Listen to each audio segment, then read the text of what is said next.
Assalamualaikum warahmatullahi wabarakatuh. Halo teman-teman, kita bertemu lagi nih. Bagaimana kabar teman-teman hari ini? Semoga hari ini teman-teman sehat ya, agar dapat mengikuti pembelajaran walau harus dari rumah. Teman-teman masih semangat belajar kan? Masih ya, tetap harus semangat. Oke teman-teman, ada yang tahu hari ini kita mau belajar apa? Hari ini kita akan memasuki subtema baru. Hari ini kita akan belajar tema 2B, subtema 2, pembelajaran 1 dan pembelajaran 2. Sebelum kita mulai belajar hari ini, Miss Ica mau menyampaikan tujuan pembelajaran hari ini. Tujuan pembelajaran kita yang pertama, peserta didik atau teman-teman dapat menghitung perkalian dengan bantuan garis bilangan. Yang kedua, peserta didik atau teman-teman dapat menyebutkan contoh benda padat. Dan yang ketiga, peserta didik atau teman-teman dapat menentukan contoh sikap yang baik saat berkunjung ke rumah teman.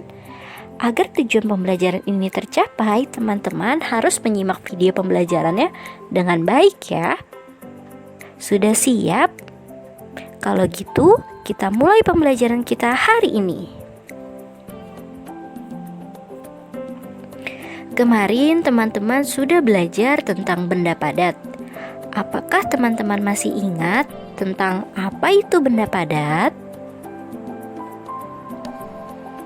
Benda padat adalah benda yang memiliki bentuk dan ukuran yang tetap, walaupun dipindah-pindahkan. Contoh, pensil saat kita taruh di meja dan kita taruh di lantai, bentuknya akan tetap seperti pensil ya, tidak berubah bentuk. Begitupun gelas, saat gelas kita taruh di meja, kita geser, kita angkat, atau kita letakkan di lantai, bentuknya akan tetap dan ukurannya tetap. Itulah contoh benda padat. Namun, ada juga beberapa benda padat yang dapat kita ubah. Contohnya adalah plastisin, tanah liat, atau buah-buahan yang dipotong. Jadi, benda padat juga bisa berubah bentuk jika kita lakukan sesuatu hal pada benda tersebut. Plastisin termasuk benda padat yang dapat dibentuk sesuka hati kita. Contoh plastisin yang berbentuk kotak dapat kita ubah menjadi bentuk lingkaran, segitiga, atau bentuk lainnya yang lucu-lucu. Namun, plastisin tetap termasuk benda padat.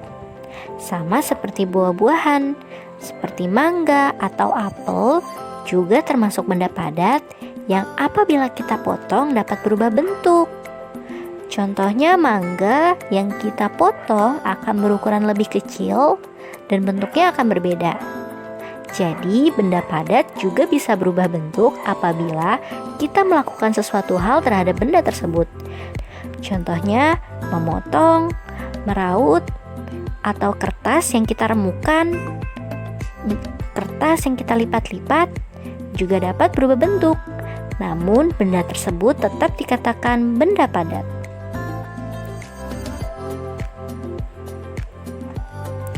Salah satu contoh benda padat adalah pulpen. Dimas mempunyai 3 kotak pulpen. Setiap kotaknya terdapat 4 pulpen. Teman-teman, bagaimana ya bentuk perkaliannya? Di sini Dimas mempunyai 3 kotak. Artinya ada 3 kotak atau ada 3 kelompok pulpen.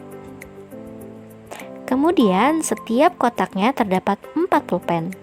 Artinya setiap anggotanya terdiri dari 4 pulpen. Maka bentuk perkaliannya adalah 3 kali 4. Ada 3 kelompok yang masing-masing anggotanya terdiri dari 4 pulpen.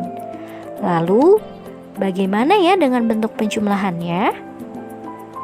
Benar, bentuk penjumlahannya adalah 4 tambah 4 tambah 4. Sekarang kita akan menghitung perkalian 3 kali 4 dengan bantuan garis bilangan. Kita akan melangkah 4 sebanyak 3 kali kali ya teman-teman. Kita coba. 1, 2, 3, 4. Ini adalah 4 langkah pertama. 1, 2, 3, 4.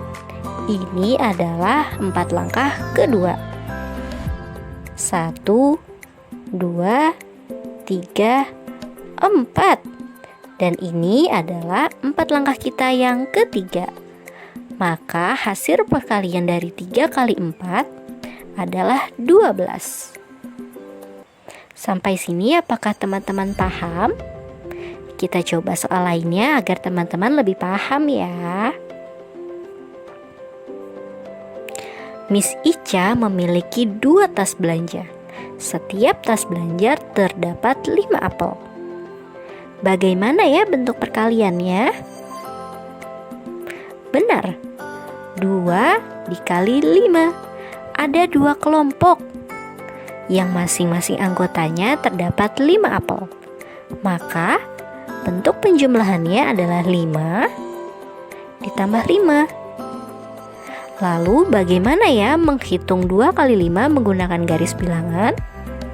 Caranya sama, kita akan melakukan 5 langkah sebanyak 2 kali. 1, 2, 3, 4, 5. Ini adalah 5 langkah yang pertama. 1, 2, 3, 4, 5. Dan ini adalah 5 langkah yang kedua. Jadi hasil perkalian dari 2 kali 5 adalah 10. Hebat, good job. Kita coba soal lainnya. Paman memiliki 3 ikat kayu. Setiap ikat terdapat 5 buah kayu. Bagaimana bentuk perkaliannya teman-teman? Benar, bentuk perkaliannya adalah 3 dikali 5. Lalu bentuk penjumlahannya adalah 5 tambah 5 tambah 5. Kita hitung dengan menggunakan garis bilangan. Jadi kita akan melakukan 5 langkah sebanyak 3 kali. 1, 2, 3, 4, 5. Ini adalah 5 langkah pertama kita. Kita akan melangkah 5 lagi. 1, 2, 3, 4, 5. Ini adalah 5 langkah kita yang kedua. 1, 2, 3, 4, 5. Dan ini adalah 5 langkah kita yang ketiga atau yang terakhir. Jadi berapa ya hasil dari perkalian 3 kali 5? Benar, hasil perkaliannya adalah 15. Hebat. Hari ini Dimas akan mengerjakan PR bersama dengan Anton di rumah Anton.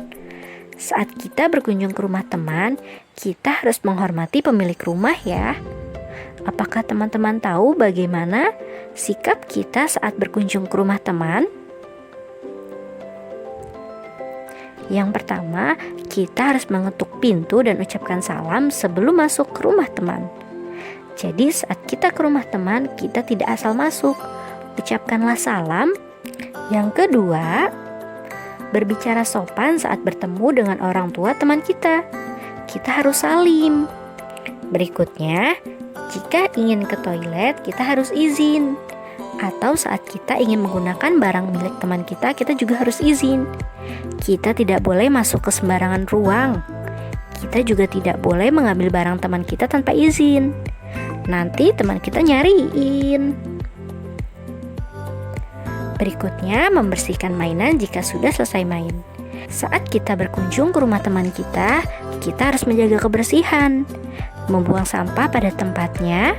Lalu saat sudah selesai kita rapihkan bersama. Tidak boleh kita pergi dalam keadaan rumah teman kita berantakan. Jadi harus kita rapihkan dulu. Kemudian kita juga tidak boleh membuat kegaduhan atau berisik. Nanti keluarga teman kita akan terganggu. Jadi kita harus berbicara dengan lembut dan sopan. Kira-kira teman-teman kelas 2 Palestina menerapkan hal-hal ini tidak ya saat berkunjung ke rumah teman? Semoga teman-teman kelas 2 Palestina dapat berbuat sopan saat berkunjung ke rumah teman. Jadi teman yang kita kunjungi merasa senang dan kita pun merasa senang karena kita dapat bermain bersama.